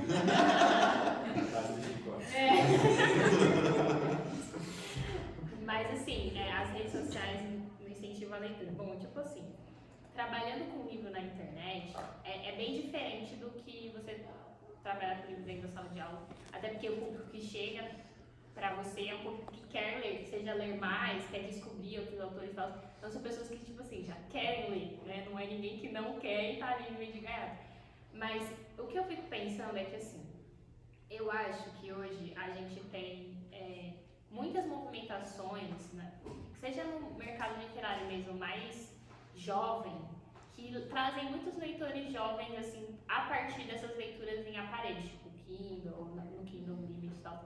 Até pelo meu trabalho na Lé Preta, eu assinei o Kindle Unlimited, fui lá ler que a galera, tipo, as autoras negras independentes que escrevem para esse público estão escrevendo. O que eu acho é que, tipo assim, tem uma questão no ensino e dos alunos que é, tipo, essa questão de você ler, a leitura é uma coisa devagar, é uma coisa que demanda tempo, reflexão. E às vezes tudo tem que ser muito rápido. A minha sugestão é muito assim, eu acho que contos trazem muitas coisas boas. E eu acho que tem uma questão, quando você não lê porque nada te interessa, né? Isso é uma questão, assim, central. Então, eu acho que as pessoas não estão lendo. Eu pensando no exemplo do meu irmão, ele é jogador de futebol, então ele só se formou no ensino médio porque minha mãe falou assim, você vai se formar no ensino médio. E aí, quando eu criei a Lé Preta, eu ficava no incentivo de, tipo, todo mundo vai ler uma coisinha ou outra aí, família, vamos lá. E aí, o meu irmão, eu entrei em uma missão pessoal, ele é 6 anos mais novo que eu, tenho 20 anos. entre uma missão pessoal, fazer ele ler alguma coisa, e aí o que você quer ler? Ah, não sei, nunca leu nada, não sabe do que gosta. Então, eu emprestei para ele um livro do Trevor Noah, que, enfim, é um comediante sul-africano, e ele vai falar um pouco sobre o apartheid. Só que ele é um jovem que é filho de uma mulher negra, sul-africana, e um pai holandês. Então ele realmente, o nome do livro é Nascido do Crime, e ele realmente era nascido do crime durante a segregação no apartheid. E um pouco a experiência pessoal dele crescendo no apartheid sul-africano, mas uma pegada de sátira, porque ele é um comediante. Então, assim, esse livro abriu as portas para o meu irmão ler outras coisas. O que eu acho que é muito exercício de você, tipo, descobrir o que as pessoas querem ler, sabe? E numa sala de aula é muito difícil, 40, cada um quer uma coisa diferente. Mas eu acho que tem temas que são muito caros para os jovens, sabe? Que a gente, infelizmente, não encontra tão facilmente na literatura do século XIX, por exemplo. Então eu acho que tem muita coisa sendo produzida hoje. Eu fico pensando assim, muitos textos, principalmente literatura LGBTQIA+, sabe? Tem muita coisa massa que a galera jovem tá lendo bastante, assim. E principalmente nas redes sociais, é isso, quando você tá nesse lugar também você aprende muito. Foi esse público que me levou para essas leituras que são recentes para mim. Então eu fico pensando que é um pouco desse exercício de descobrir, assim, o que essa galera quer ler. E eu também acho que não necessariamente uma literatura de papel, talvez literatura oral marginal, um slam, uma coisa assim, mude um pouco a forma como essas pessoas enxergam a literatura, porque eu também acho que nesse lugar de, tipo, o que é o... fala um livro aí, a pessoa fala, tipo, adoro Dom Casmurro, Machado de Assis, mas às vezes não é tão interessante pra aquela pessoa, eu fui gostar mesmo só depois, né? Então, tem uma edição toda bonitinha, assim, que você tem uma preço e tal. Então eu acho que é um pouco esse caminho, mas estou descobrindo, e falar sobre ele na internet também é um desafio, porque você tem que tornar interessante cotidianamente para essa pessoa ler, sei lá, Conceição Evaristo, né? Não é muito difícil a Conceição, mas tem outras autoras que as pessoas não conhecem, então é um pouco esse exercício da literatura como cotidiano mesmo. E para Ana, né, sobre o uso da literatura na disciplina da pós, cara, eu acho que assim... Eu acho também que é uma questão de departamento, sabe? Eu fico pensando muito assim, talvez em outros lugares, eu não conheço os outros programas de pós-Brasil, talvez em outros lugares isso seja, dependendo de tal determinado professor, isso seja mais utilizado. Eu super, às vezes, fico pensando que é possível, tipo, às vezes eu fiz uma disciplina, sei lá, de teoria sociológica contemporânea, uma coisa assim, e tipo, tô lendo... E aí é interessante falar também sobre a minha experiência, que eu peguei disciplinas ao longo desse um ano de pós que a gente faz as disciplinas no mestrado, com mais autores negros, por exemplo, do que eu acho que eu teria feito se eu tivesse feito pós uns 5 anos atrás, assim. Então isso já foi um avanço, assim, de a gente poder ler intelectuais negros e tal. Eu fiz com o Dimitrov, com o Fabrício, teve bastante coisa assim. Mas eu não vi mesmo nada sobre literatura, e eu acho que às vezes também é um exercício que vai chegar em algum momento quando a gente continuar fazendo esse extensionamento. Eu super acho que dá para ler várias autoras negras contemporâneas e até outros autores negros, não são brasileiros, nessa ótica da sociologia e discutir a partir deles, né? Mas eu acho que também é um desafio, eu entendo que a gente tem tensionado e os professores também estão repensando a própria formação, então também é sempre um exercício de, tipo, leva um tempo para isso acontecer. Mas a disciplina do Dimitrov, a gente leu do Boys, a gente leu o Gates também, que é um enfim, fala bastante sobre literatura dos Estados Unidos. E eu acho que a partir dessas possibilidades a gente pode começar a discutir algumas coisas também. E até fiz uma proposta do Dimitrov, eu falei assim, bora ler um conto aqui na disciplina e tal, uma coisa assim. Aí ele falou, bora e tal, mas a gente também não levou muito pra frente como turma assim e ficou. Mas eu acho que é super possível. E sobre o da literatura cotidiana, olha, eu mandei sexta-feira, 7h30 da noite, mandei mensagem pro Dimitrov, eu falei assim, olha, eu mandei no seu e-mail o meu texto da qualificação. Até hoje o Dimitrov não leu. Não, mas isso foi sexta-feira agora. Mas eu já tô fazendo um adiantamento pra ele quando ele for ler. Mas assim, é porque eu falei assim, eu tava conversando com um amigo meu que ele tá estudando audiovisual na sociologia, né, distopias. Eu falei, cara, eu assumi pra mim que, tipo, o meu texto, as minhas referências é bibliografia teórica e literatura. Então, tipo, eu tô escrevendo sobre literatura, uma parte conceitual, que, que é a literatura negra a partir das produções da literatura negra. Porque eu falei, se eu estou falando sobre literatura nesse diálogo, esses livros, eles são para mim as minhas referências teóricas, né? É sobre isso. Mas, ao mesmo tempo, nesses um mês que eu fiquei surtando por causa da qualificação, cara, eu só consegui ler, tipo, umas poesias, assim, da Miriam Alves que eu trouxe na semana passada aqui no outro evento. E é muito difícil isso, quando você está na pós-graduação e também tem essa rotina de tornar a literatura cotidiana, que às vezes ela é, tipo assim, ela é só se você tem tempo, se você tem essa oportunidade de descansar, sentar e ler. Aí eu falei, não, vou começar a ler no ônibus, assim, depois leio no ônibus, mas tem, tipo, não consigo ler Toni Morrison no ônibus, assim, então é muito difícil mesmo, e eu acho que, ao mesmo tempo, é um processo importante pra mim, porque eu acho que, eu pensei, eu não vou transformar minha experiência no mestrado, só essa coisa sociologicamente aceita do, é isso que eu produzo, a gente lê esses teóricos o tempo inteiro. Não, eu quero transformar a experiência de uma forma prazerosa pra mim, lendo e escrevendo sobre as coisas que eu gosto. E aí eu chutei o balde mesmo e pedi um tranco. Vocês não vão acompanhar as cenas dos próximos capítulos, mas vai dar certo. Que dia que é a professora, você quer comentar? Eu posso falar um pouquinho? Desculpa, porque eu acho que bom dia para todo mundo. Eu acho que eu estava assistindo vocês e saí rapidinho, porque eu estava também fazendo uma outra coisa na secretaria e perdi o tempo das perguntas, né?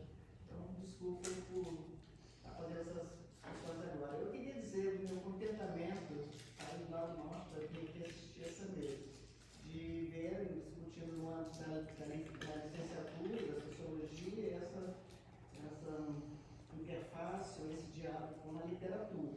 Eu sempre gostei muito de literatura e sempre acreditei muito na possibilidade efetiva desse diálogo.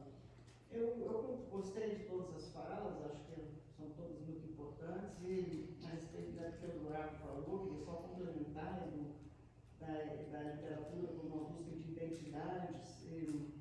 Eu acho que a literatura é identidade, sim, a busca, né, essa expressividade, né, da subjetividade, mas é também uma expressão, é também uma forma de falar da outridade, da alteridade. Então, eu acho que isso nos interessa muito, do aspecto, do ponto de vista da sociologia. E eu também queria dizer para vocês que eu concordo perfeitamente com o que um de vocês disse aí, eu tenho tentado fazer isso, trabalhar com a literatura não como instrumento, né, não como ferramenta, mas como a sua capacidade de abrir caminhos analíticos, né, abrir caminhos de novas visões, que eu acho que a literatura interpela a realidade de uma maneira pouco diferenciada da sociologia. E acho que é muito possível esse diálogo. Acho que a gente pode pensar numa dobradiça, né, entre literatura e sociologia, que é muito rico nisso. Eu, por exemplo, nos meus cursos de sociologia brasileira, eu introduzo Mário de Andrade e Oswald de Andrade como os mais importantes intérpretes do Brasil, né, ao lado de Sérgio Buarque, de Caio Prado, dos clássicos, né, dos canônicos. Então, eles não são dois, através de quê? Das poesias, das escritas sobre o Mário, sobre o Aleijadinho, sobre o Barroco, sobre... Enfim, eu acho que eles têm uma abertura, assim, uma capacidade de escuta, né, e de percepção da realidade que só pode enriquecer a sociologia. E acho que é isso aí, a gente trabalhar, eu acredito muito nessa, eu já chamei em artigos que eu já escrevi, na produtividade política e analítica da estética. Então, eu acho que a gente tem, tanto a literatura quanto as artes plásticas, como o teatro, como, né, a poesia, eu acho que tem uma produtividade, assim, trazem uma riqueza muito grande para nós sociólogos, né, e antropólogos pensarmos a realidade social. E dentro justamente dessa perspectiva, quando eu penso em Walter Benjamin, né, que era crítico literário, filósofo, não era exatamente um sociólogo, mas falou tão bem da realidade, da modernidade, das grandes cidades, enfim, de todos os personagens que estão fora da divisão social do trabalho, como é que eles se movimentavam na cidade, né? uma interpretação tão vívida, tão resplandecente, e outros mais que eu acho que concordo plenamente com o que vocês falaram ali no Barreto. Lino Barreto é um grande, digamos, autor e ator, né, de uma transformação grande que o Brasil estava passando. Ele comenta a perda das tradições negras, as perdas dos cânticos, as perdas das tradições populares com a modernidade chegando. Ele fala de uma maneira muito crítica sobre o racismo, e assim nós poderíamos dar muitos outros exemplos. Então, me junto a vocês, né, gostaria de compartilhar desse grupo que vocês têm, e ampliar essa reflexão sobre literatura e sociedade, que também me interessa muito. E acho que ela só pode nos enriquecer. E aí, como fazer com que os alunos leiam? Eu, por exemplo, hoje tomei uma decisão que eu disse: eu não vou mais dar Gilberto Freire, Sérgio Buarque, eu vou dar sempre acoplado com o livro de literatura. Estão falando mais ou menos as mesmas coisas. Eu pensei em coisas assim muito díspares que ainda preciso repensar. O próprio Mário de Andrade e Memórias de um Sargento de Milícia, que é um livro do século XIX, mas que é muito crítico, é muito irônico. Está trazendo Machado de Assis, gente. Não existe melhor análise sobre a sociedade burguesa do século XIX, uma sociedade sem compromisso social nenhum, uma burguesia sem compromisso, uma burguesia sem projeto, do que Machado de Assis. Os personagens de Machado de Assis não trabalham, ou seja, não há uma valorização do trabalho no Brasil em função da escravidão. E aí você pode ir desdobrando assim, como que Machado de Assis pode nos ajudar a interpretar a sociedade do século XIX. Com legitimamente analítico, isso que vocês repetiram, eu só estou repetindo o que vocês falaram. Enfim, desculpem pelo meu desabafo aqui, só no sentido de que eu compartilho com vocês e apoio um seminário como esse, parabenizo os organizadores. Ainda tenho, amiga, duas perguntas. Só para continuar, então, sobre o uso da literatura do Manuel, né, Manuel? Você falou sobre isso, sobre usar a literatura sem os trechos e tal. Assim, eu acho que o que eu quis dizer no começo, assim, a gente pode usar trecho, mas o que eu falo assim, existe toda uma complexidade e camadas por trás da obra que, mesmo quando você usa um trecho, tem que estar ali, sabe? E a questão, você sempre pode usar qualquer disciplina sem obra literária nenhuma, assim. Inclusive, a nossa formação toda foi assim. A questão é o porquê não fazer o diferente e quando você não usa isso, de que forma que você... eu fico pensando assim, é o tipo de conhecimento que você coloca, isso é sempre um posicionamento, é sempre uma decisão política, intencionalmente ou não, né? De como você trabalha o conteúdo dentro de sala de aula. Então, eu fiz estratificação social e foi incrível a disciplina. E o que eu pensei quando eu escrevi isso foi, nossa, se eu tivesse primeiro dia de aula, quarto de despejo, ou caso de alvenaria, que também tá no meu coração, assim, volume 1. A gente podia passar o curso inteiro discutindo os weberianos e os marxistas, como cada um teoricamente analisa a estratificação e tal. Sabe, assim, dialogando com a Carolina. Então teria sido uma experiência totalmente diferente. Ou também, que eu fico pensando assim, eu acho que existe uma questão quando a gente pode utilizar esse tipo de literatura, também é muito assim, o que você quer discutir com seus alunos, que essa obra possa somar, ou como o Dimitrov falou, sociologicamente repensar. E eu acho que às vezes um texto teórico, ele tem um objetivo em si, tem uma formatação, tem toda uma questão que a gente sabe, a gente faz isso todo dia, escreve, que o literário não tem. E ele tem uma linguagem que acessa muitas outras questões e traz para as pessoas, para os alunos, reflexões muito interessantes, que também é muito isso que a Belus fala aqui no Ensinando Saberes, sobre a prática, né? Tipo, como que isso é colocado cotidianamente. E eu acho que o vice-versa sempre acontece, né? Fiz estratificação, as discussões sobre a desigualdade sempre tiveram existentes na minha trajetória enquanto socióloga. E fui ler o caso da alvenaria volume 1 para um evento que me convidaram para falar sobre a Carolina. E falei, putz, tá tudo aqui. Eu não precisaria ter ido preciso, como pela minha formação, mas eu não precisaria necessariamente ter lido tudo aquilo para poder entender sobre o que ela está dizendo. Então eu acho que tem por trás todas as camadas, o contexto, que a gente falou bastante sobre isso, o contexto, como a Carolina especificamente, eu tô falando dela, né, mas ela tem uma história, uma trajetória, tudo isso tá relacionado ao livro dela, ainda mais que o livro dela são diários, são pessoais, né, mas eu acho que tudo isso meio que perpassa um pouco as possibilidades dentro de sala de aula. E eu acho que é isso, tipo, nunca exclui, mas eu acho que soma bastante quando você trabalha com a literatura, assim.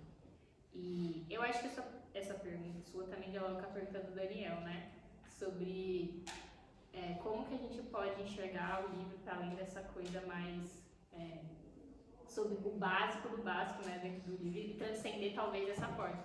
Eu acho que tem uma coisa sobre a literatura negra, especialmente falando aqui, é que muitos professores que têm a intenção de trazer um livro de um autor negro para uma disciplina, uma coisa assim, às vezes eles não conhecem efetivamente a amplitude do que está sendo colocado ali. Então eu fico pensando assim, só um exemplo, se você for falar, você é professor de história, né? Se você for falar sobre Brasil, história do Brasil, sobre a colonização, os protestos escravistas, a Maria Firmina tem o romance Úrsula. E aí, enfim, esse livro é muito interessante sobre várias óticas, inclusive criticamente, sobre como ela enxerga as pessoas negras. Ela também é uma autora negra. Mas eu acho que esse livro tem uma questão super interessante, como ela retrata a sociedade da época, mas também sobre o que está por trás do fato dela ser a primeira mulher negra na América Latina a escrever um romance. Então, tem toda uma discussão teórica e política sobre o lugar que ela está como uma escritora e também sobre por que ela retratou os personagens negros e os personagens brancos de um jeito X e não Y, tão transformador como nós gostaríamos. E o lugar que ela ocupa sobre as estratégias que ela constrói. Então, eu acho que tem muito disso também, sabe? Quando você for pensar essa obra, tem todo um pano político e enfim, mais complexo por trás disso. Mas também, eu fico pensando que, assim, é muito do que você quer fazer com o livro e trazer para os seus alunos, sabe? E eu acho que quando eu for menos crítica agora, quando você tem a oportunidade de só levar o trecho, é muito enriquecedor de qualquer forma para o seu estudante. Às vezes ele sequer sabia quem era essa escritora ou esse escritor. Eu acho que isso também já é um grande passo, sabe? Mas eu acho que é um desafio sempre. Eu estou colocando aqui, né, estou aumentando mais 40 horas no trabalho de professor em sala de aula. Mas eu só estou colocando isso porque eu acho que é bem interessante sobre as possibilidades, entende? E existe uma extensão, assim, de pensamento, porque quando eu estou falando aqui da literatura, ela está muito... Isso eu vou falar bastante na minha dissertação também, que a literatura negra está sempre aliada à produção da intelectualidade negra, né? E aos movimentos sociais, então tá tudo meio que num bololô, assim, que não se desprende, em certa forma, né? Na nossa história, né? No Brasil especificamente. Então, eu acho que tudo isso tá dentro do... A gente tá falando aqui de sociologia, né? Também que a gente já colocou, né? Os porquês que a gente sempre questiona e esse distanciamento que quando você tá trabalhando essa obra da Úrsula, da Maria Firmina Úrsula, o que tá por trás de tudo isso, né? O que ela quis dizer. Eu acho isso bem interessante, me mobiliza bastante. Não necessariamente eu vou ler a Maria Firmina hoje e vou ler a Carolina ou a Conceição ou qualquer outra escritora negra menos conhecida, elas vão estar falando, tipo, dialogando da mesma forma sobre as mesmas coisas. Né? Acho que isso também é a coisa boa da questão, assim. Por isso que você pode usar os textos de formas diferentes dentro da sala de aula.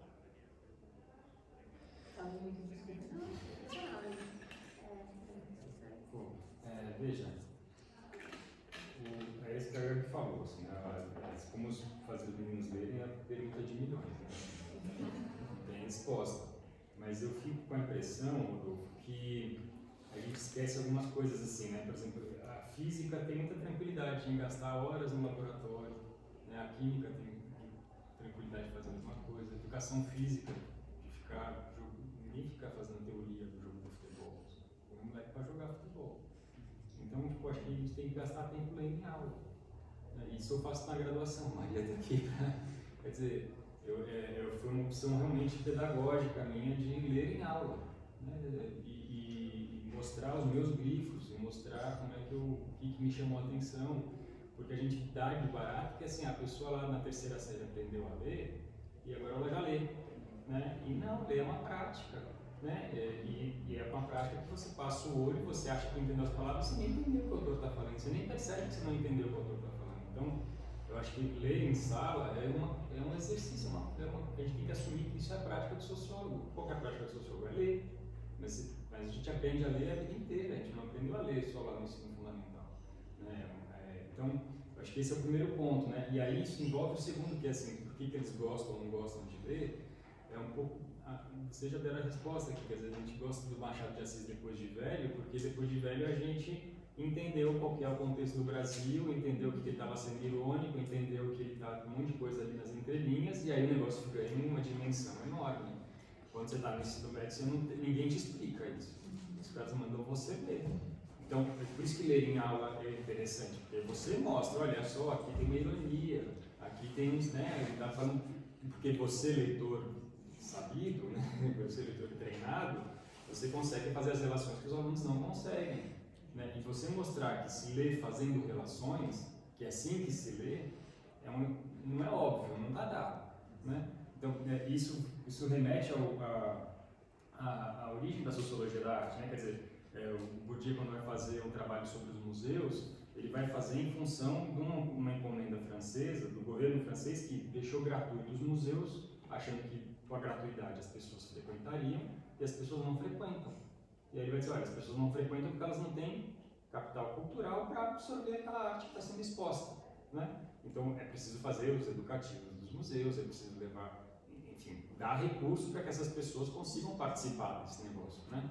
Então acho que é um pouco por aí, né? Agora é claro que isso fica fácil de falar e difícil de fazer, né? E aí a questão, sei que isso vai juntar um pouco com a da Ana, claro, não fez a questão para mim, mas eu vou pegar carona, que é o uso da literatura na sala de aula. Mas eu acho que isso até é mais fácil no ensino médio do que na graduação. Porque no ensino médio o professor tem mais liberdade, quer dizer, do meu ponto de vista, né, o que é o objetivo das ciências sociais no ensino médio, eu me vejo claramente trocando um Durkheim por um Machado de Assis, por outra coisa qualquer, e ensinando o que deveria ser ensinado. Agora, na graduação, você precisa ensinar o que é sociologia. Eu tenho esse dilema mesmo, eu estou realmente, né, conversando. Assim. Você tem esse dilema de que você tem que inserir os alunos numa tradição de pensamento sociológico. Né? E não quer dizer que o pensamento sociológico traz mais verdade do que a literatura. Eu acho que não. Acho que a literatura tem revelações do mundo social, às vezes mais potentes do que os textos sociológicos. Isso que vocês falaram, eu concordo plenamente.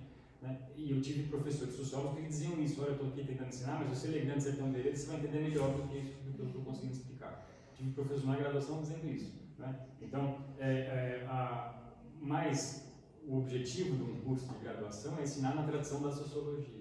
Então, justamente porque ninguém tem tempo de ler tudo, né? Essa questão do uso da literatura nas aulas de graduação e de pós, ela fica um pouco complicada por isso.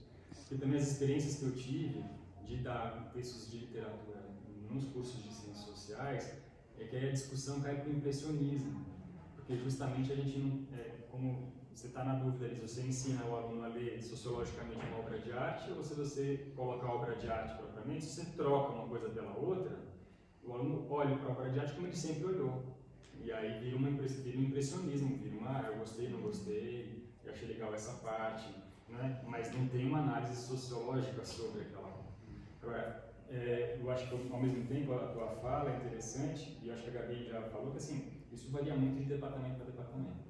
Né? De onde eu fiz minha graduação, minha pós, a gente tinha pouco texto, teve cursos que a gente deu textos literários em sala, mas a literatura não era algo, assim, era óbvio que você tinha que acompanhar, entende? Porque muitos professores estudavam literatura, estudavam arte, então os textos que a gente lia eram sobre literatura, eram sobre arte, não é porque eu era do ramo, né, assim, que estava interessado.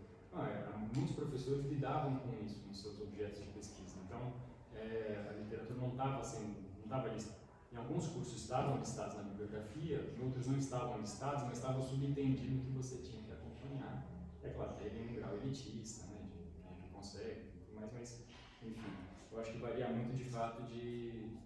É isso, né, a Marisa é uma professora que lida com isso, quer dizer, então eu acho que depende muito das configurações institucionais mesmo, né. O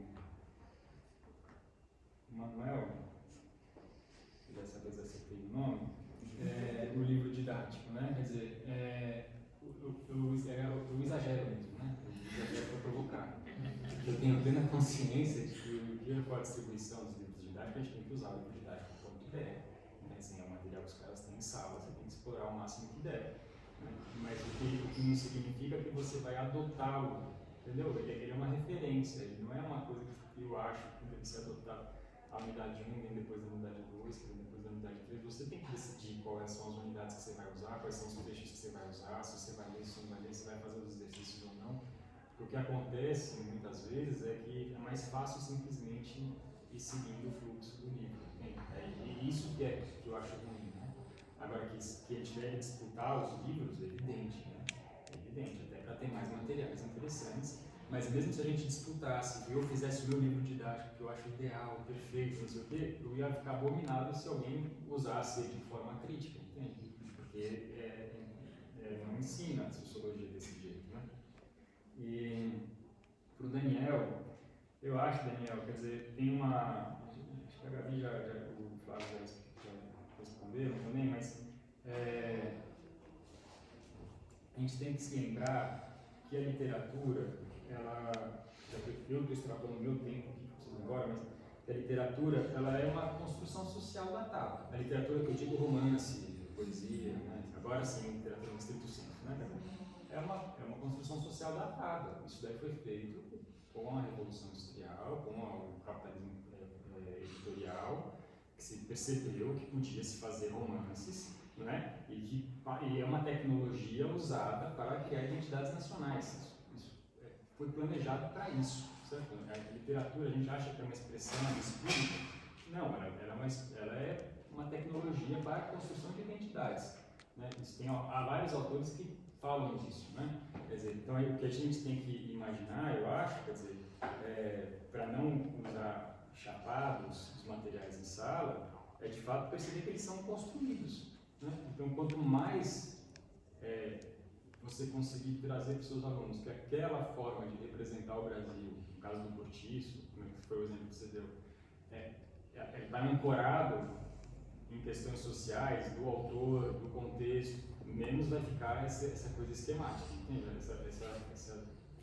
Esse uso chapado, né? Quer dizer, representar o Cortiço daquela maneira, as relações raciais daquela maneira, as relações de matrimônio daquela maneira, quer dizer, isso tem a ver com a posição do autor, tem a ver com a circulação do livro, tem a ver com as referências que o autor tinha, né? Que fez com que ele produzisse uma obra daquela maneira, né? Enfim, é um pouco por aí que eu te responderia. Não sei se eu também te respondo, mas é um pouco por aí. Como o tempo, né, já está um pouco estourado, né, então acho que a gente pode ir se encaminhando para o encerramento da mesa, né. Claro que eu acho que existem ainda muitas questões, né, em aberto, mas eu acho que a gente pode, né, combinar de outros espaços e em outros momentos, né. Então, gostaria de agradecer, né, a presença dos convidados. Muito obrigada. As falas foram ótimas. Desculpa pelo tempo estourado. Tem que buscar nesse dia de escola. Então, enfim, agradecer a plateia, né? Foi muito bom as considerações de vocês e as perguntas e a interação. E, enfim, né? Vamos continuar trocando. E continue vindo nas mesas do Lélia, né? A gente vai estar sempre promovendo mesas com temáticas voltadas para o ensino de sociologia. E eu acho que no mais é isso. Muito obrigada.